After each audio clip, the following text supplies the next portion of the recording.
Welcome, Battletech gamers. I've been exploring in my time getting back into the game and honestly had just having a total blast with it. And with all the energy of the Clans Kickstarter and sharing my fun times with the game recently on Facebook and on Instagram, I'm seeing a lot of new players coming into the game. I call myself a returning gamer, but I'm also seeing a lot of brand new gamers coming into the game, and I see a lot of questions on how to start. Where do I get started? What do I do? And so I wanted to push this out there for the new player and hopefully get some of you veterans to chime in and correct me where I'm wrong or provide additional thoughts or clarity on your experience. But I get a lot of questions lately about how do I make a force? Okay, I've got some stuff. I want to get on the table. How do I actually go about making a force? Um, and people coming in from other war games like 40K or something similar, like how to make a force in Battletech isn't 100% the same or natural for them. It's a little bit different. So I wanted to provide some tools on how to do this. And what I'm saying here isn't gospel. It's just my 2 cents. And again, vets, chime in here if you've got other ways or better ways of creating forces, which are called lances. We'll get into that in a minute. Like, how do you do it? But here's my 2 cents. Here's how I've been doing it. I think these are pretty reasonable ways to start. So let's just go ahead and get started. So you're new coming into the game, or maybe you've been in the game a little while, but you've kind of been doing it one way, maybe a different perspective. So how do I actually make a force? Well, the base core concept of BattleTech is that your force is called a lance. A lance is kind of generally thought of as the smallest unit of an quote unquote army. It's you know it, it's a when you think about a force, the first basic unit I think we can all agree is something called a lance. So in inner sphere terms, a lance is four battle mechs, and four battle mechs. We'll go into things like planes and tanks and infantry maybe later, but in the beginning of your kind of BattleTech career, what you're going to be looking at is making a lance, and that's four battle mechs. So you've got the game, you maybe and you, like let's say you got the game of Armored Combat, and you've got some mechs in there, and maybe you've got a friend to play with, and so how do you go about making that great playing experience, building a lance, and having a relatively equal game? So another person on YouTube has Wargamer Fritz has some good videos on this concept as well, like how to make balanced forces and whatnot. Maybe go check him out. But in this video, like we're going to talk about how you make equal amounts of force projection through the creation of a lance at a certain points level. We'll talk about how points is actually talked about in BattleTech. So, like you said, you've got some stuff. Let's say you've got the game of Armored Combat. You've got some good stuff in that box. It's a fantastic box. You should absolutely start there. But in order to play the game, you're going to need to come up with this force, this lance that I talked about. Um, so let's assume that our goal is to come up with a list of four mechs, that lance, at a certain number of points. I'm putting my air quotes around points so that you can play a game against someone with an equal amount of force. And again, I'm using my air quotes around the word points. That's going to sound familiar to war gamers that play other games, but it's actually called something a little bit different. So let's kind of get into what that's all about. I'm going to do my text talks impression here. We'll see if it's any good. But first, a little history lesson. I know that was super crap. Anyways, but first, a little history lesson on how things evolved in terms of making equitable forces in BattleTech. So in the beginning, like when the game was kind of first released under the name BattleTech, not Battle Droids, which it was before that, but really in the first release of BattleTech in the 80s, there was really only the concept of inner sphere, which is kind of the normal or the introductory mechs and the civilizations and the technologies. It was the inner sphere, and everything was based on tonnage. You had a 25-ton mech, you had a 50-ton mech, you had a 75-ton mech, you had a 100-ton mech. Everything was sort of based on tonnage. Life was good. It was fairly simple. It was not necessarily balanced, but it was good. Like you could pair one 50-ton mech against another 50-ton mech. You'd probably have a reasonable chance of a relatively similar outcome. But certainly, not all 50-ton mechs or any other ton mechs of any similar size are going to be balanced, but they're kind of in the ballpark, right? You could make a good one-off game with your friends if you were role-playing with Mech Warrior. You remember that game? If any, all you veterans out there, or you come up with your mechs, and the game master, your opponent, would come up with something similar and something suitable to play against. So, you were really kind of working on tonnage to begin with. Um, and even then, I remember some very lopsided encounters, and the notion of balance in wargaming was a little bit different back then. You'd still have some great encounters, and not every encounter is going to be perfectly even, but such is the nature of wargaming. And so back then, purely based on tons, you would try to make things based on having an equal amount of tonnage. Another way that you could kind of approach this back in the day was you could balance things out by C bills. Now, C bills is the monetary system in Battletech, which is backed by Comstar, which is a faction that we can talk about. Actually, Tex Talks Battletech has a fantastic Comstar conversation, and I know that there's a couple other videos out there that you should totally check out about who Comstar is and kind of how interesting they are. But anyways, this is the monetary system. It's kind of the gold standard of the BattleTech universe. Like, and how much would a mech cost in universe? C bills, which is different than tonnage, right? So this was good, and you could make a balanced list off of, hey, maybe we've all got 10 million C bills to spend, make a force based on that. But that's not necessarily balanced as well, because just because you pay a certain amount for a mech doesn't necessarily mean that they're equivalent in terms of battlefield or tactical um, ability. And so, and again, another imperfect way to sort of try to get some sort of balance, but not really that great. So we're all playing Battletech, we're all playing Inner Sphere, we kind of do things by tonnage, everything was great and everybody was happy all the time. Then along comes this thing called the clans. And I think most people would generally agree that the clans fundamentally changed the power curve of the universe. Now at this point, when you took a clan mech versus an inner sphere mech, going purely by tonnage, the inner sphere player is going to have a really rough go. The going purely by tonnage, generally, I think the notion now is that 2 to 3 clan battle mechs, or sorry, excuse me, 2 to 3 inner sphere battle mechs is usually kind of considered a match for a single clan battle mech, and even a star, which is the same concept as a lance for a clan battle mech, being 5 mechs.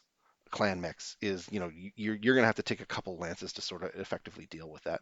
But long story being short, clans coming out with a certain power curve changed that equation dramatically. Now, now you could make games that weren't balanced, and you've got inner sphere players crying foul and getting frustrated, and clan players are pretty gleeful. Hey, my clan mechs are kicking a lot of butt. But I think in general, the addition of clans was a great addition, and maybe that is pretty unfairly blamed for the source of imbalance within the game. Well, I'm not here to debate that. I think, let's be fair, there probably wasn't a whole lot of balance based on tonnage or C bills to begin with. So I think, I'm not saying that that led to something in terms of making a, a system that makes things more equitable, but as the game evolved, there was a notion of making things a little bit more balanced and even. And so, what did that end up looking like? So, as enterprising gamers who want to have a good play experience, how do you go about setting up balance? So, the first attempt was to compare the relative power of BattleTech board game through a point system called combat efficiency. That was kind of a precursor to what we know now as battle value. That was published, I believe, in a battle technology magazine way back in the day. Um, and it's not counted among canonical sources of points balance at this point. That led to something called combat value, or CV, which I believe is the first official first official version of kind of points balance um, introduced through the Tactical Handbook, what was in 1994. So, this was a while ago. And eventually the notion of battle value came out of this concept of combat value. Now, battle value is a little bit more official. It's a more refined system of combat value. It's an evolution of you, if you will, but it's gone through several iterations in the time and presented, I believe, in the BattleTech Master Rules. I found that on Sarna. We'll talk more about that later. But that was a version that was presented as, hey, here is a system, a kind of a point system to balance out your encounters in Battletech. So that was great. That came out around 1997, I believe. And then, that was a great way to kind of get things balanced out. That calculation actually, that battle value one calculation actually went through a big revision in 2007 in the tech manual. Given as the change was evolving, it was a brand new formula that was then kind of going through the machinations of clearing that up, making that a little bit more even, or at least perceived even, goes to this thing called a new battle value calculation, which they dubbed Battle Value 2, or you'll see BV2. And it's significantly different. So if you look at the Battle Value 1 and Battle Value 2 values on mechs, and I'll show you some of the sources where you can find some of this stuff. If you Some of those numbers are quite different. So if you look at mechs, particularly like if you go to Sarna, if you look at mechs, you'll see in the readout specifications of each one of those mechs, there's a battle value 1 value and there's a battle value 2, or you'll see BV1 with a, you know, somewhere between 500 and 2,000 points, and you'll see a battle value 2 somewhere between, 500 or whatever number of points. So while all the through all of this, there's these are getting recorded on Sarna. There also the work was being done on the master unit list project, which we'll talk about here in a little bit, which they provide the official battle value 2.0 for all units. And it was found that even then in battle value 2 there was some inconsistencies, and they've done a lot of work to kind of clear that up. It's still considered battle value 2, but in terms of the notion of battle value and what's official, master unit list, I think, is quoted by Sarna as the official record of what actual battle value is. And so I would use that as your kind of your canonical reference of here's how much points a battle mech is. So battle value 2 is the official points value for each mech and each variant of a mech that you can find on master unit list or on Sarna. So I think there was also this kind of this notion of battle value 3, which seems to have been in the works a little bit after battle value 2. I don't think it's canon. It sounds like there was some early conversations to kind of get that started. I don't think it's actually been finalized or anything. So I think right now you should consider battle value 2 as your canonical source of points for a mech. Those points can be modified by things like your piloting skill, gunnery skill, or even loadout of weapons. But if talking about loadout of weapons or armor or whatnot, those are usually considered a variant with its own listing in Sarna or in Master Unit List. So that's your history lesson. Long story short, TLDR. How do I point out a battle mech? Go to Sarna or go to Master Unit List and look for the BV2 value. That is the points value for a specific build of a mech. So you can find these battle value mechs in a few key places. On the mech record sheet, most of the mech record sheets by Catalyst Game Labs actually have a battle value on them. And you can find them kind of in the left middle vertically middle section. It'll show you exactly what the battle value is. But just do be kind of careful there. There's a lot of variants of mechs, and they do have different time periods on them, as well as Battletech has kind of gone through a couple different hands in terms of who owned it. And so if you find things on the internet, like if you go searching for an official mech record sheet on the internet, just be sure that you've got the official version or the latest version. And sometimes that's a little bit hard to tell. So when you're looking this stuff up, do check out the technical readouts. There are other sources to get the official BattleMech record sheets, but the official sources for battle value is absolutely master unit list. The information that's out on Sarna is good, but it's not always 100% updated and accurate. Sarna is a wiki that is a kind of a fandom wiki, and so it's got a lot of good information there, but you should not take Sarna as gospel. It's usually right, but it's not always right. Master unit list is your place to go for official BattleTech information specifically in terms of battle value. So that takes us to master unit list and how you actually can tweak an individual battle mech to be a little bit more points or a little bit less points or a little bit better or a little bit not necessarily worse, to kind of try to tweak the points value. If you want to get that mech in your list, let's talk about master unit list and how you can actually make a force at the battle value that you need. Okay, so like I said, Sarna is a great resource for you to understand what's going on kind of with the lore and with the mechs and whatnot. So it's sarna.net/wiki main page, but just type in Sarna. I think it's probably the first search if you Google that. But you can go over here, like in the search bar. Let's say I want to know all about a Jenner. And so I just hit search. Um, and so it pulls up a Jenner. Let's say I like that mech a lot. Or let's make it even more straightforward. One of the mechs that is in the a game of armored combat. Let's say I like a Thunderbolt. Thunderbolt. Okay, great. So it'll give you all sorts of information. That's the picture you should be familiar with. A Thunderbolt gives you all sorts of manufacturer, the year it was introduced, the standard model, what class it is. Here's that C bill. So this one's a little over 5 million C bills. It's an inner sphere mech, 65 tons, et cetera, et cetera. So down here, kind of near the bottom of this yellowish area, um, you can kind of see here's the battle value 1 and battle value 2. So you can see that the battle value 2 is a little bit higher, and it gives some sources, and it also tells you also all the variants here. They don't talk about the variants battle value. I don't know. Oh, actually, yes, it does. So the TD, like if you happen to like this one, the Lost Thunderbolt, and you want to use that one, and if you can find the data sheet for it, that's the battle value 2 right there. So you should be able to get battle value on all the different variants here. Okay, so I can use this sheet. If I go to the units, it's going to ask me a unit search, and let's say like before, I'm super interested in a Thunderbolt. So I just type in my Thunderbolt here, I hit return, and it's going to come back with all of the different variants of a Thunderbolt. And as you can see, this probably is a little bit bewildering for the new players. Like, okay, well, which Thunderbolt do I actually use? And so usually with your player group, you know, you're talking about a certain time frame. So if you're talking inner sphere, you're probably talking 3025, which is these are years, 3050, 3086. We're probably talking 3025 or earlier if you're talking about the original Battletech technical readout. You can also kind of come back here to Sarna and say, hey, look, when was this battle mech introduced? It'll tell you here as well. So that's the original introduction production year there. So really, but the thing is, like you look at the canonical um, variant is the TDR5S.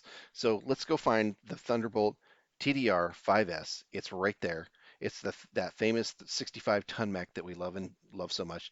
This has got a little bit different date on it. So actually, yeah, I'm not sure what the deal is there, but let's take a look at this TDR5S. So we click on that. You're looking at some interesting information here. So again, other models of the Thunderbolt, they list them here. This is for this sheet you see right here is for Alpha Strike. We're not going to look at that right now. Again, that's a different version of the game. It's kind of the more epic scale version of the game, scale in terms of the number of units. But so we'll talk about that later. But really, what we're talking about is introduced in 2505. It's got a battle value, canonical battle value of 1335. Now, what does that mean? So you can kind of look down here and say, okay, 1335, that's this number. Let me give you a little bit of context into that. So when you're playing Battletech, you've got two stats for the pilot or the guy driving that mech that's going to tell you how effective that mech is on the battlefield. And for your average pilot in the inner sphere, they have a piloting rating of 5 and a gunnery rating of 4.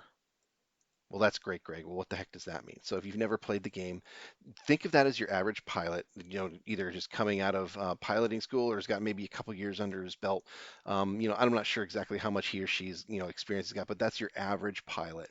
So what that means is on things that require a piloting check in the game, like if you run down a hill too fast, or if you take a lot of damage, and are you going to fall down, or anything that's like, hey, you know, this is actually a tricky piloting situation.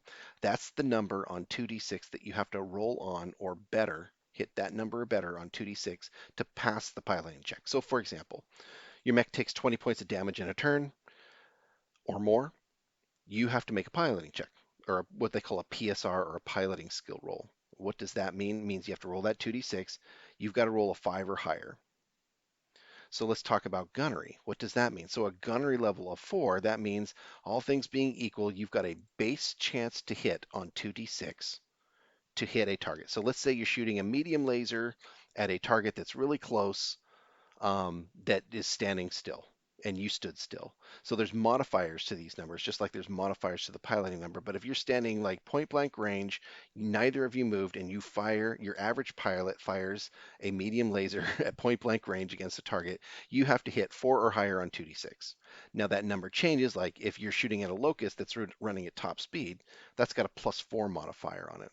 Or if you're talking about a larger mech that's walking at a very slow speed, that's a +1 modifier. So like again, if you're standing still and your target is moving really slowly, but they're still moving, maybe it's a +1. Maybe if it's a little bit more range, you're adding +2 or +4, depending on your rules. So, but think of the gunnery, that's the base number that you have to hit.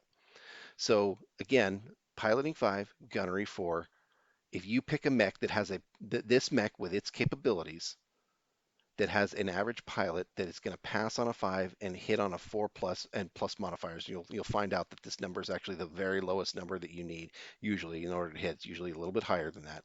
But if you want a pilot that's going to pilot that mech with that capabilities, it's going to cost you 1,335 battle value. Okay, well, geez, Greg. So the idea here is that lower is better. So if you pass on 2d6 on a 1 or better and a gunnery of 4, that's 2003. So that's more battle value, right? Because if you run down a hill and you don't want to trip on your shoelace, you're like a very athletic battle mech pilot. You're going to pass that a lot easier, right? Now, again, there's going to be modifiers to make that different, but that's going to increase your battle value because your pilot is that much better. Larger numbers are worse. So, like, hey, if you're kind of a crappy pilot, maybe you don't, maybe you do kind of trip on your shoelace all the time. That's going to make your mech cheaper, right? So it's only a little bit cheaper, right? Also, something you need to consider as a new gamer to Battletech, piloting is also used as your base for physical attacks. So like if you're going to punch or kick somebody, that's the base number you need to hit. Again, that's modified by your speed and their speed and some other modifiers. But think of big picture, the lower both of these numbers, the better for you. So like if you had a pilot of 4 and gunnery 3, it's going to cost you 2,083 battle value to field this mech, and so on and so forth. If you've got a piloting of 2 and gunnery of 1, it's going to almost cost you 3,000 battle value. So that's where you can kind of get the idea of how much these things are going to cost. So the way that you kind of put these things together is, okay, I really like that mech. Maybe I find some other mechs that I'm interested in working on. Um, I got to put them all together in a force, right? So maybe I pick a Thunderbolt at the canonical value of piloting 3, gunnery 4, or piloting 5, gunnery 4. So that was piloting 5, gunnery 4, 1335. Okay, that's how much that mech costs. If I want to add other mechs, you just look them up just like we looked this one up, and based on the piloting and the gunnery skill that you want, that's how much it's going to cost. So how do you actually go about figuring out how to make your forces? Well, I actually, maybe I'm a nerd. I don't know of a better tool. Maybe I haven't explored this tool enough yet. Maybe there's a way to kind of do a force generation here, but I see there's an Alpha Strike generator. We're talking classic Battletech. We're not talking Alpha Strike. So the way I did this was I kind of made my own spreadsheet. So I've got a locust. Let's say I've got a locust that's got a piloting of 5, gunnery of 4. If I want to include it in the force, I put a little X in this column. And based on that, I know the base battle value because I looked it up on Master Unit List or I looked it up on Sarna. And this is kind of a status of, hey, I've painted this guy. He's Karita. I've got some other guys here that are Davion and blah, blah, blah. So all the things that are on my painting table. So this list that has a locust, a thunderbolt. Actually, that's wrong. That's painted, not Davian. Jeez, copy paste error there. Um, a stalker and a hunchback. If I put all those guys together at the piloting and gunnery skills that I have, that's 5,154 battle value. So how did I do that? Well, I use a reference table here where I basically copied this is actually, you can find this on Catalyst as well, the multiplication factors for piloting and gunnery based on the base battle value. So again, the canonical pilot is piloting 4, or piloting 5, gunnery 4. So that's a 1.0 multiplier. If I want to be piloting 4, gunnery 3, I take the base battle value of that mech and times it by 1.38. And so that's where you get the higher numbers. So I go over here, like let's say I want to have a force that's 4,000 battle value. Well, clearly I'm over, so maybe I have to tweak this. Like if I say these guys are gunnery 4 instead of gunnery 3, that changes my battle value. So now I'm 4,634. So I kind of made this little tool to make a little bit of a list, but basically the idea is you agree with your opponent on how big a battle value you want. Like let's say it's a 4,000 point value, 4,000 battle value game. You come up with mechs based on the base value, and you can tweak the piloting gunnery. You don't have to tweak the piloting gunnery, but if you take them stock, just to know that the piloting is 5 and gunnery is 4, and you'll put that on your mech sheet. But you add up all these values and you try to keep it at that battle value or lower. Usually you want to try to get as close as you can. Sometimes it can be a little bit fiddly because the numbers might not add up perfectly, just like any other war game, but that's the tools that I use.